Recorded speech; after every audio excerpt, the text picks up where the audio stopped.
Successful film franchises are rare in the grand scheme of things. When studios find a formula that resonates with audiences and manages to hook them time and time again, fueling multiple sequels, it can be magic. The trick is, no one has a guaranteed formula for how to capture that magic.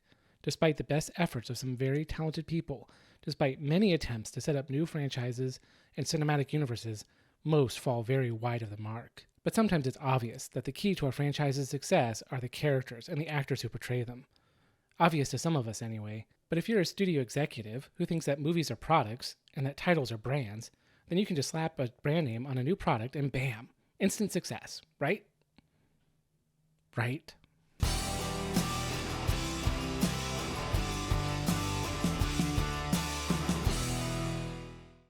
Disney has a problem. They have a lot of them, I know, but one of them is certainly that they have a lack of original ideas, and Disney's investors are growing increasingly risk-averse. While trying to stave off a hostile takeover of the Disney board, current CEO Bob Iger has been running around trying to convince shareholders that he knows how to right the ship. Of course, Iger's the one that helped capsize the ship in the first place, creating many of the problems the company is currently facing. But he's back now with a plan to fix everything, and a big part of that plan is to return to the tried and true Disney with products that have a proven track record. That means sequels and reboots. A lot of them. Hoping that there's enough nostalgia and desire for the good old days that audiences will return to relive them. One franchise Disney has been keen on reviving is the Pirates of the Caribbean franchise, and there's good reason for them to think this might work. The original Pirates film was a sleeper hit that kind of came out of nowhere. It was a movie based off a theme park ride, directed by a guy who had only been known for an absolutely awful DreamWorks family comedy and a so-so American adaptation of a Japanese horror film. Boasting an impressive cast, which was only matched by the impressively long title, Pirates of the Caribbean: The Curse of the Black Pearl. It was an odd mix of goofy action, comedy, and heartfelt moments that struck a chord with audiences. Riding high off the success, Disney managed to make 4 more films, which altogether made over $4 billion at the worldwide box office. The most recent movie, Dead Men Tell No Tales, was released in 2017, and ever since there have been rumors about another Pirates film, but after years it's all come to nothing. The final nails appeared to seal that coffin with the Johnny Depp Amber Heard trial, during which Disney cut ties with Johnny Depp. And by the end of it, Depp swore off ever working with the Mouse House ever again. But never doesn't mean never in Hollywood, and so some continue to hope he might return. Right up until a few weeks ago when we got official word that another Pirates film was indeed in the early stages of pre-production. With this information, we now know that the new film is not a sequel but a full reboot with a brand new cast. As of the time of this video, there's virtually no other details, other than that series producer Jerry Bruckheimer appears to be coming back. Though there are some rumors swirling around that the new movie will be female-led, not exactly a stretch considering Disney's recent output, and that the movie will include a fictional take on the real-life pirate Anne Bonny. At this point, that's all speculation and guesswork, which isn't all that interesting to me. What is interesting is the wisdom of trying to reboot these movies at all. I mean, what is Pirates of the Caribbean? One of the most defining and endearing traits that have led to its success. Is it the locations, the ships, the action sequences, the magic, the lore? Or maybe the inconsistent dialogue, which is brilliant at times and at other times not so much? Or maybe it's none of those things. Maybe, just maybe, it has more to do with the cast and the characters.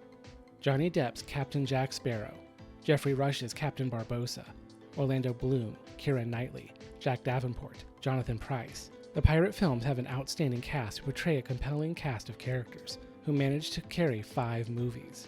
And when you've built a franchise on a set of actors and characters, it becomes very hard to simply start over without them. You can look to Paramount's troubles with Star Trek for evidence of that. For many of us, it's hard to imagine Pirates of the Caribbean without Johnny Depp's Jack Sparrow at the helm. Depp was a massive part of creating that character, and the franchise became synonymous with him. The series has gone through a host of other stars: Ian McShane, Penelope Cruz, Javier Bardem, Chow Yun-fat, but all of these actors have come and gone while Jack Sparrow has remained at the center of all of it. Would you even have a proper Pirates movie without him? Or would it be Pirates in name only? And I ask this as a person who isn't a fan of 4 out of the 5 movies in this franchise. The first Pirates movie worked partly because of the excellent cast, but also because of a theme that ran under it.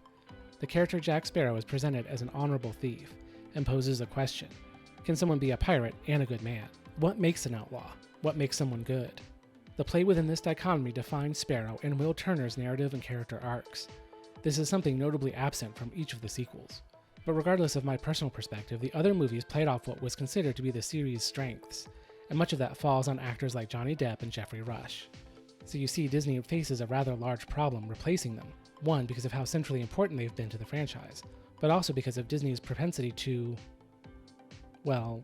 Put a ticket in, make her name it gay! Yeah, that. We already have articles like this popping up from the Mary Sue, excited to see the new movie correct what it sees as the franchise's history of misogyny. And I know no normal person takes publications like the Mary Sue seriously, but the people who work at Disney do. And articles like this are a good indication of where the series is going. It is for these reasons that I don't have a lot of hope for this reboot. Disney simply doesn't deserve the benefit of the doubt. Even if hell does freeze over and they somehow coax key members of the original cast into donning their leathers and cutlasses again, it may not be enough to save the creative team from themselves and the worst impulses that have defined modern Disney. But as always, this is just one rebel's opinion. But what do you think? Are you interested in the Pirates reboot? Do you have any hope that it could be done right? Let me know in the comments below. Please like the video and subscribe so you'll get all the latest updates from Rebel Normal.